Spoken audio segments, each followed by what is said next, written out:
It begins with a contradiction so vast and so well hidden that even seasoned investors rarely acknowledge it. The United States presents itself as a market-driven nation, a place where economic outcomes emerge from competition and individual choices. Yet a single institution, the Federal Reserve, can rewrite the global economic landscape in a matter of hours. The mystery is not just how one central bank holds this much power, but why the world has become dependent on decisions made behind closed doors by a handful of policymakers whose influence stretches far beyond America's borders. Most people assume the Federal Reserve simply adjusts interest rates to keep inflation under control.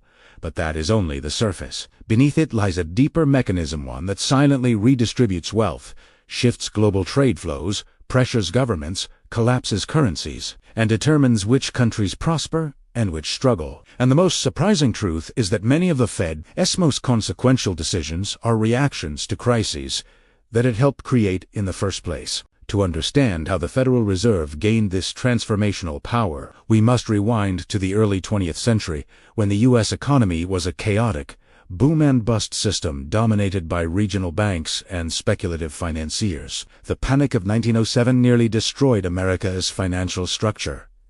And while newspapers highlighted sensational stories of failed trusts and panicked withdrawals, the real drama took place out of view. A small circle of powerful bankers orchestrated a rescue that convinced Congress the nation needed a central bank. In 1913, the Federal Reserve was created with the promise of stabilizing the economy and preventing future collapses. But what the public didn't fully realize was that the Fed had been designed by the very elites who had the most to gain from controlling the flow of money. This was the moment when America's financial future was handed to an institution with extraordinary power, setting in motion a century-long relationship between government authority and private influence. The 1920s put that power on full display. As the Fed expanded credit, the stock market soared, speculation grew, and optimism spread through American society. When the Fed tightened monetary policy, the boom suddenly reversed, triggering the crash of 1929.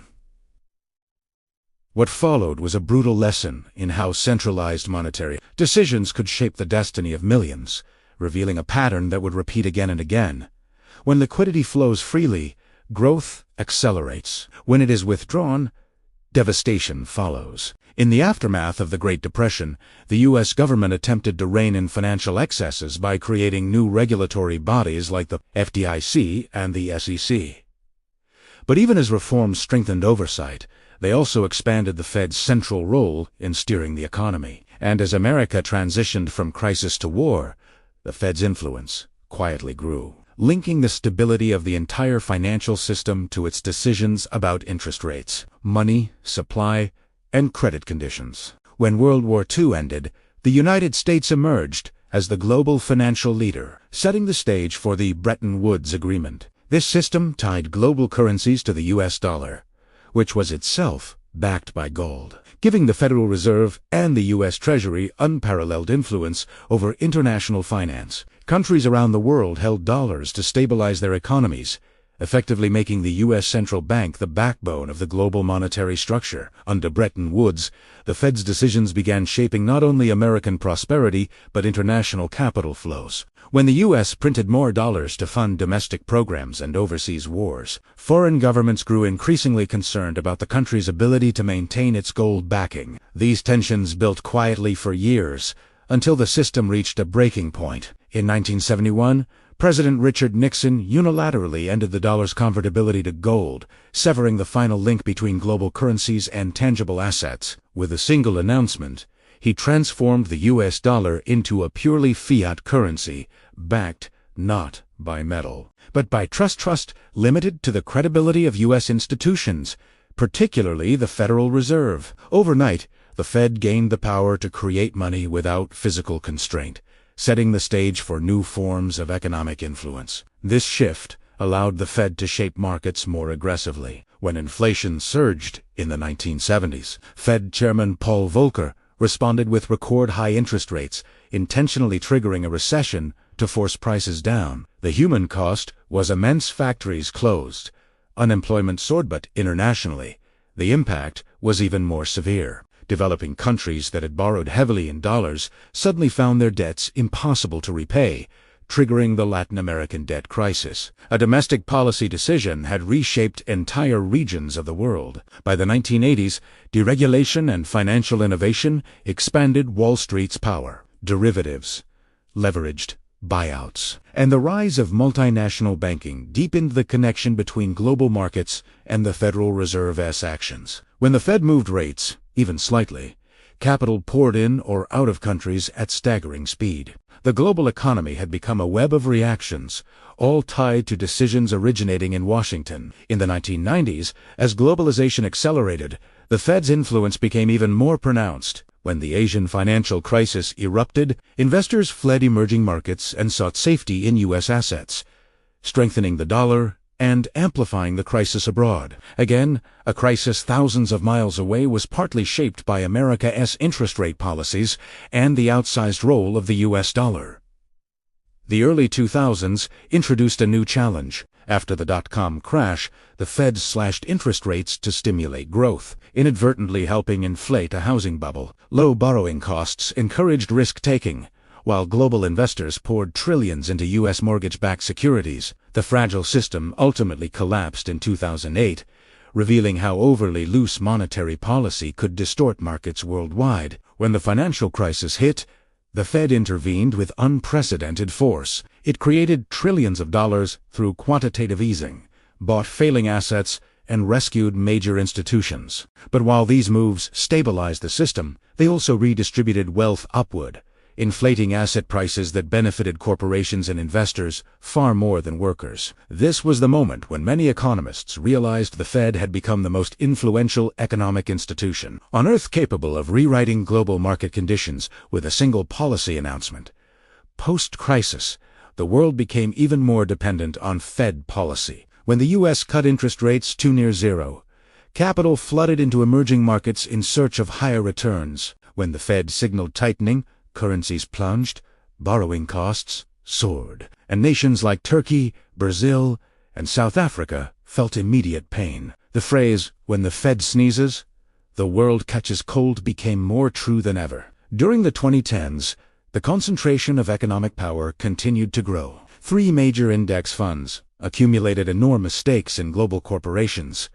Tech companies rose to dominate digital infrastructure, and the Federal Reserve quietly became the ultimate backstop for the financial system, its balance sheet swelling to historic levels. Markets stopped responding to economic fundamentals. They responded to the Fed. 2020. When the pandemic shut down economies worldwide, the Federal Reserve executed the fastest and most aggressive monetary intervention in its history. It created trillions of dollars, slashed interest rates, and purchased assets from corporations and local governments. The result was surreal. Financial markets soared while unemployment hit record highs, revealing an uncomfortable truth: the economy had become decoupled from real life. The pandemic response showed how quickly the Fed could restructure global markets. Overnight, capital flowed into U.S. technology stocks. Emerging markets faced volatility, and inflation pressures began building. When the Fed later raised rates to combat inflation, currencies around the world fell sharply. Debt burdens grew heavier, and global trade slowed. Millions of lives were affected by decisions made by a small group of policymakers. The ripple effects were not limited to markets. Higher U.S. interest rates triggered crises in nations with dollar-denominated debt. Some countries faced food shortages due to costly imports. Others struggled to maintain stable exchange rates. The Fed had effectively become a global regulator and institution whose actions shaped the world economy, whether intentionally or not. Meanwhile, critics argued that the Fed's interventions had distorted markets beyond recognition. Asset prices reached extreme levels, inequality widened, and speculative bubbles grew. Instead of reforming the financial system after 2008 and 2020, policymakers doubled down on the same strategies, leaving the global economy increasingly fragile. Attempts to reduce the Fed's power consistently failed. Proposals for transparency were watered down. Efforts to regulate financial giants stalled, and international calls for alternatives to the U.S. dollar system gained little traction. The architecture of global finance had become too entrenched, and too few institutions held the authority to challenge it. By the early 2020s, the numbers were staggering. The top 1% in the U.S. controlled more wealth than the bottom 90%. 3 banks held nearly half of American deposits. 5 tech companies dominated digital communication. And the Federal Reserve's balance sheet stood at trillions, representing an unprecedented degree of influence over global capital. Today, when the Federal Reserve acts, markets in Asia, Europe, Africa, and Latin America shift within minutes. Interest rate changes alter the cost of borrowing for households and governments worldwide. Policy statements move currencies, commodities, and corporate valuations. And while the Fed insists it focuses on domestic conditions, the consequences ripple across the world in real time. The greatest mystery is why the global financial system relies so heavily on one nation's central bank. The answer lies in a century of economic dominance, institutional design, and the unique role of the U.S. dollar.